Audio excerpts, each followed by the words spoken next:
শুধু দর্শক, আমি জাতীয় প্রেস ক্লাবের সামনে আজকে দ্বিতীয় দিনের মতো আমরা দেখতে পাচ্ছি বাংলাদেশ এলএসপি এবং এই ঐক্য পরিবার আমরা দেখতে পাচ্ছি তারা আজ পরপর দ্বিতীয় দিনের মতো জাতীয় প্রেস ক্লাবের সামনে তারা এইভাবে হাজার হাজার নারী পুরুষ সম্মিলিতভাবে তাদের সদস্যরা অপেক্ষা করছেন।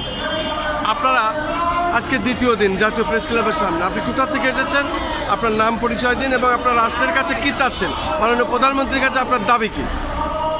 আমি আব্দুল্লাহ বিন জায়েদ, আমি লালমনিরহাট সদর থেকে এসেছি। আমরা এখানে প্রায় সারা বাংলাদেশ থেকে 61টি জেলায় 4200 এলএসপি আমরা কর্মরত আছি। 2019 সালে অক্টোবর মাসে আমাদেরকে নিয়োগ দেওয়া হয় এবং নিয়োগ দেওয়ার পরবর্তী থেকে আমরা করোনাকালীন থেকে শুরু করে সকল কাজে আমরা প্রাণী সম্পদকে উন্নয়নের দিকে যে কাজগুলো ছিল আমরা সেই কাজগুলো করে আসছি। কাজগুলো করার পর থেকে আমরা 2026 সালে 31শে মার্চ পর্যন্ত আমাদের এই প্রকল্পের একটা সীমাবদ্ধ ছিল। 31শে মার্চে আমাদের এই প্রোগ্রামটা শেষ হয়ে যায়, আমাদের এই প্রজেক্টটা শেষ হয়ে যায়। শেষ হওয়ার পরে আমরা প্রায় সারা বাংলাদেশের 61টি জেলায় কর্মরত প্রতিটি ইউনিয়নে একজন করে এলএসপি আমরা বেকার হয়ে যাই। বেকার হওয়ার পর থেকে আমরা এর আগেও আমরা দুইবার আমরা ডিএলএস খামারবাড়িতে ওখানে আমরা আসছিলাম, ওখানেও আমাদের এই প্রোগ্রাম হয়েছিল, ওখানেও আমরা অবস্থান কর্মসূচি করেছি।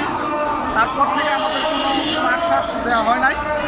এরপরে আমাদের এলএসপি ঐক্য পরিবার থেকে আমাদের সিদ্ধান্ত হয় যে আমরা জাতীয় প্রেস ক্লাবের সামনে অবস্থান করবো। এখন আমরা দ্বিতীয় দিনের মতো এখানে অবস্থান করতেছি। মোটামুটি আপনাদের দাবি আদায় না হলে কতদিন চলবে এটা?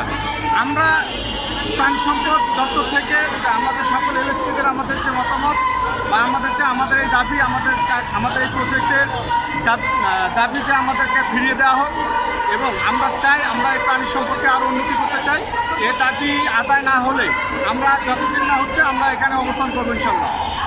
অনেক অনেক ধন্যবাদ আপনাকে সংক্ষিপ্ত সাক্ষাৎ দেওয়ার জন্য। ধন্যবাদ।